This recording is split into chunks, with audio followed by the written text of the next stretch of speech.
Alright, last but not least, it's time to end this franchise with part 6, The Ghost Dimension. From the director of Hellfest, Gregory Plotkin, and 4 studio writers, comes Ghost Dimension and the first 3D found footage movie. If you would have told me like over 10 years ago that one day there would be like a found footage 3D movie, I'd tell you you're insane. That sounds stupid on paper. How could they do that? Here it is. Found footage 3D. And every franchise does this. And I feel like they did this on purpose to compete with maybe Saw 3D at the time, or I guess this came out a few years after. But I feel like this franchise was trying to compete with Saw, and then Saw 3D did it. Saw did it with Saw 3D, the final chapter, and that movie, it's so weird, their decision to put 3D within the film. I know we're not talking about that franchise, but let's talk about it. Alright, Saw 3D. It's Saw the final chapter, and when you put it in the 2D version, it says on the title sequence, Saw 3D. That's weird. It's like, I'm not watching this in 3D, but it just says Saw 3D. This one doesn't. So I guess they learned from their mistakes. You don't put 3D in the title sequence when you're not actually watching the 3D version. So that's probably the only positive I can give this movie. This is the bottom of the barrel. This is the worst of the franchise, easily. They saved the worst for last. I did not enjoy this one at all. There's nothing that great to say about this. This has a 14% Rotten Tomatoes score. In case you're wondering, I don't know why I tell you that. It's just interesting. I agree. I guess if I agree with it, I'll tell you. But I don't give a shit what Rotten Tomatoes says, or critics, or newspapers, however they want to view movies. I don't look to them. Mainly, I don't agree with them because they act like Cult of Chucky is way better than Child's Play 2. That is unbelievable. This is the first movie without Katie Featherston, or any of those other actors from those movies. Like, you don't see Christy. You don't see the same actor who played Grandma. You don't see anybody. But anyways, let's go into the Ghost Dimension in this week's Horror Franchise Wednesday.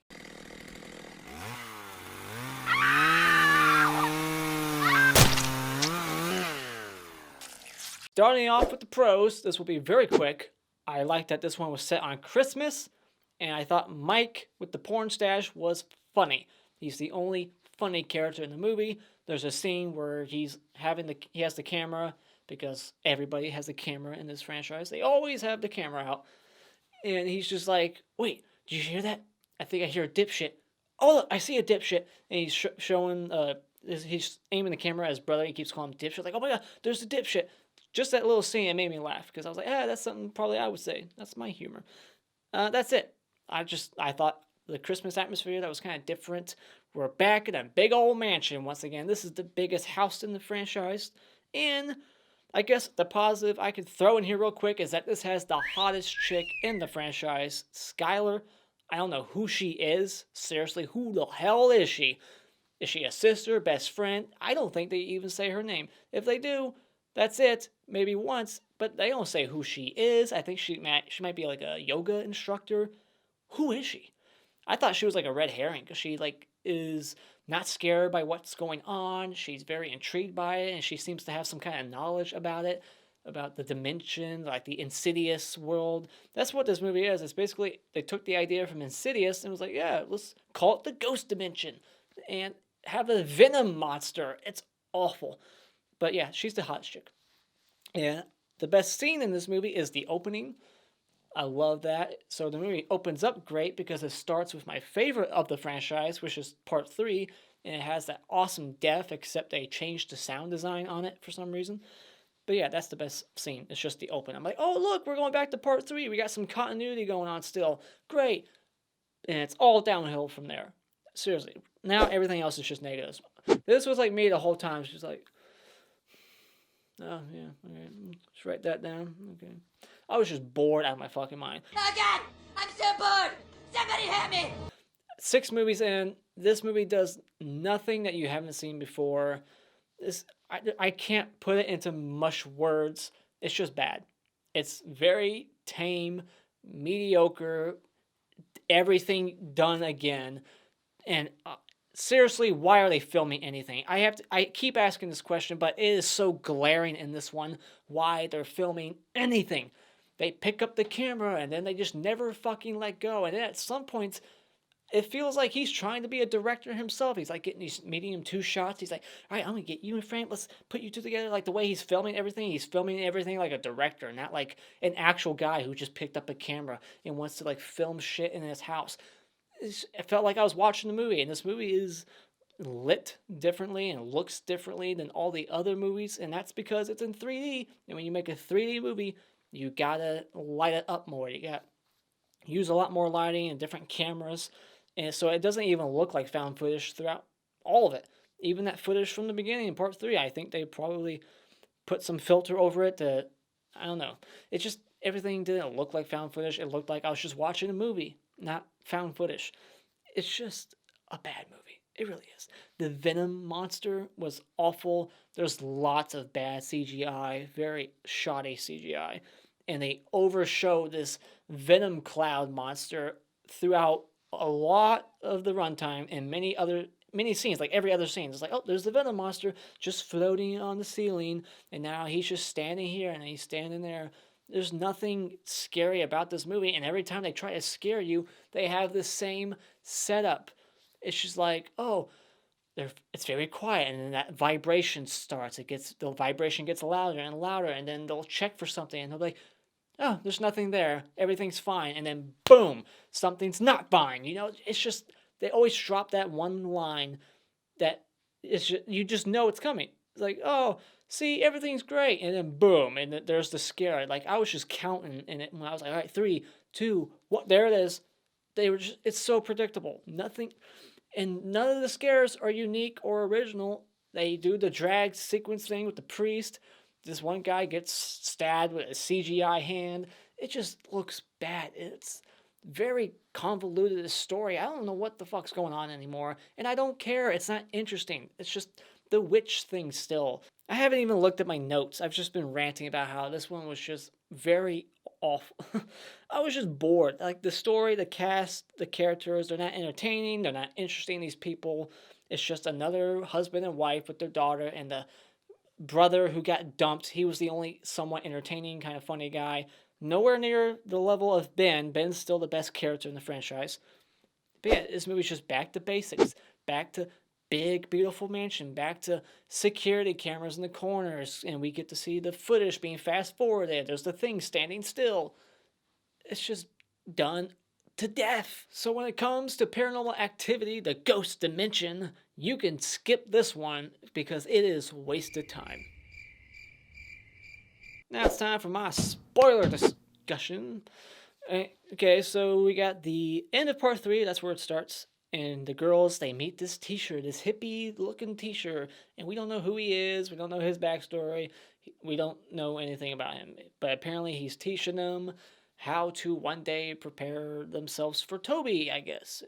I don't know. But it starts in Santa Rosa, 2013, after that opening sequence. So this takes place 1 year after part 4. This is a sequel to 4, but it doesn't really acknowledge part 4 in any way, shape, or form. It's just mainly tied to part 3.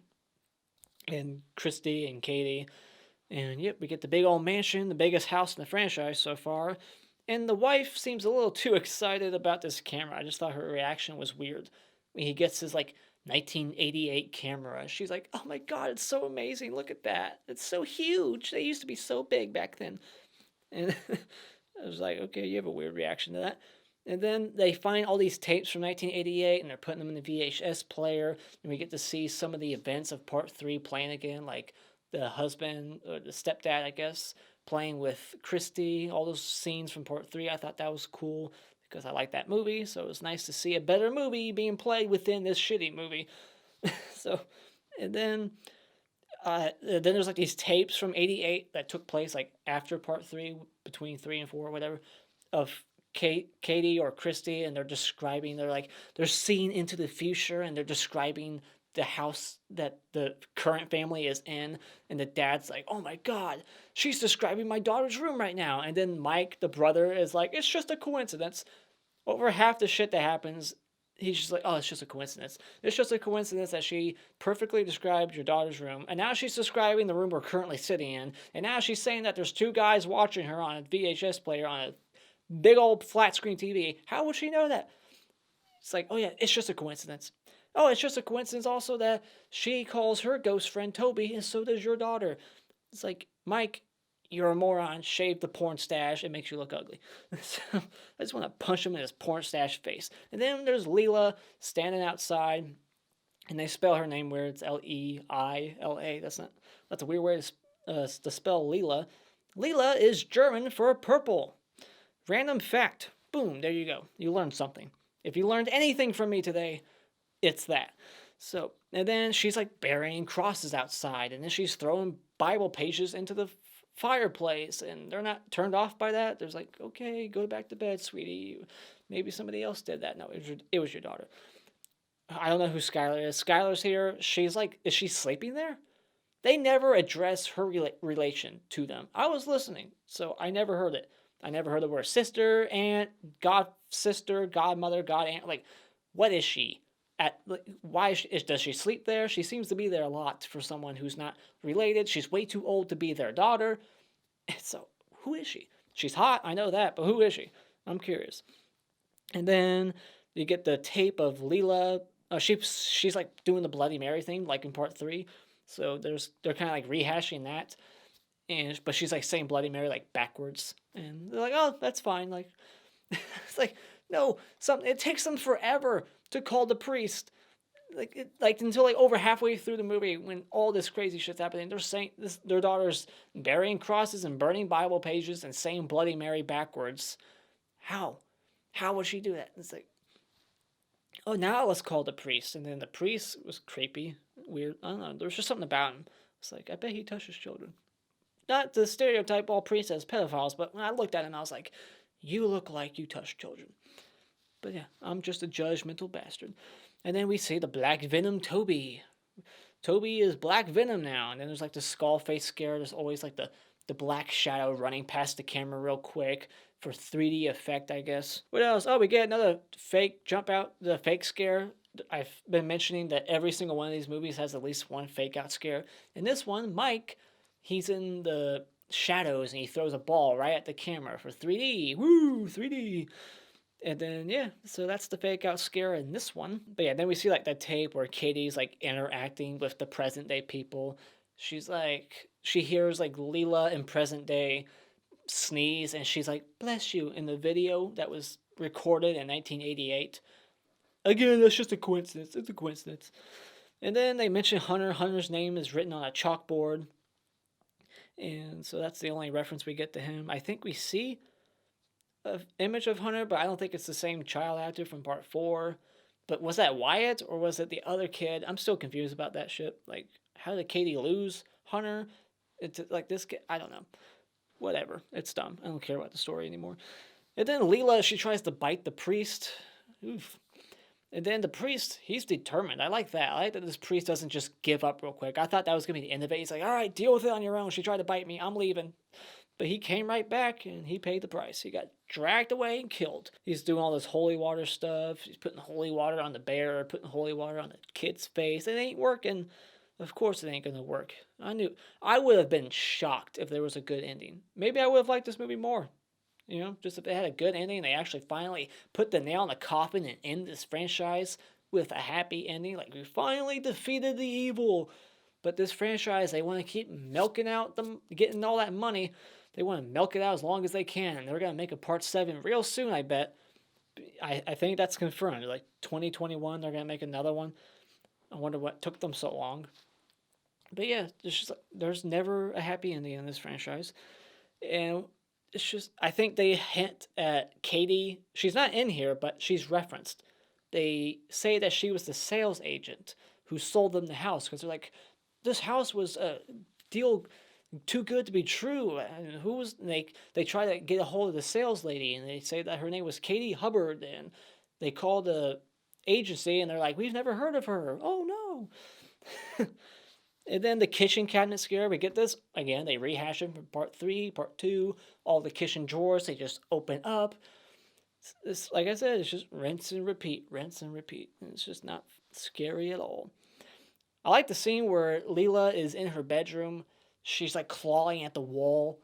I just wish they would have did more practical effects on her fingers, because the wall, it's all scratched up and there's blood on it and there's blood on her fingers, but there's no damage to her nails that I could see. They looked like her hands were okay. There was just blood on it, so that made no sense. So I wish they would have like literally like got a close-up shot for her fingers and they're all fucked up and like the nails are falling off, gnarly stuff like that, and like really illustrating how much she was digging at that wall.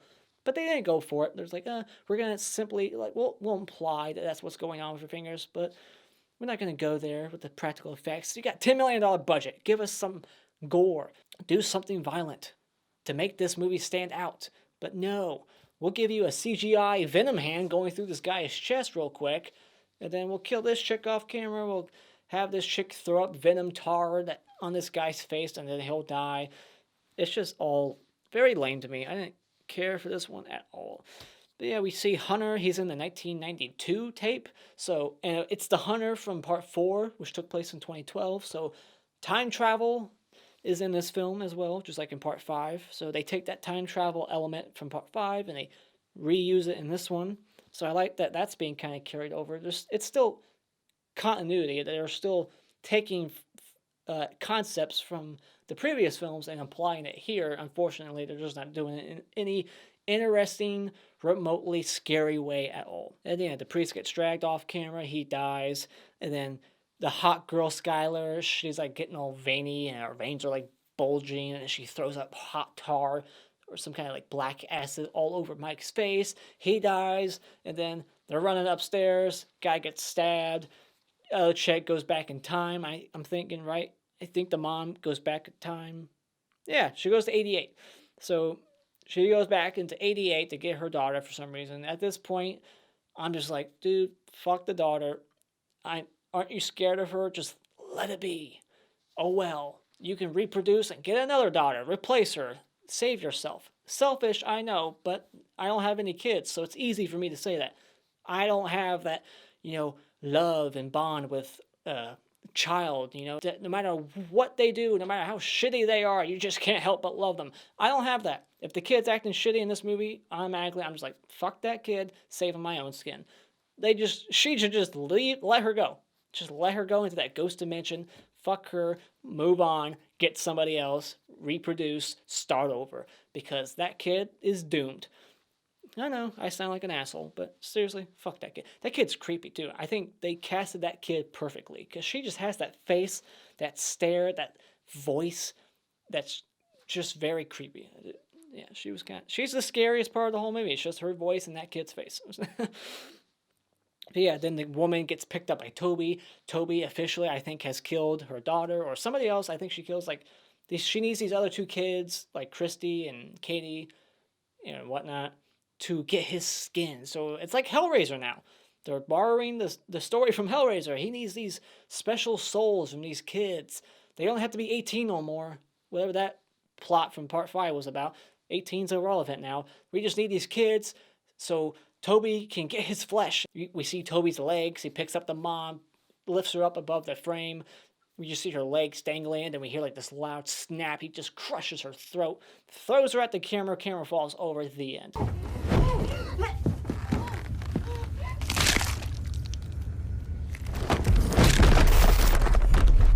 The same ending of all the other 5 movies is camera falls over, cut the black, it's over. So yeah, that's the end of Paranormal Activity, The Ghost Dimension. What did you think about this movie? Is it just as bad to you? Do you think it's good? Is anyone going to defend this movie? Do you think it's the scariest? What do you think about it? I'm curious to see if anybody actually likes this movie and actually finds entertainment from it. I just find it boring. If you want to watch a movie like this, go watch the first one. Go watch part 2 or 3. They're way better than this one.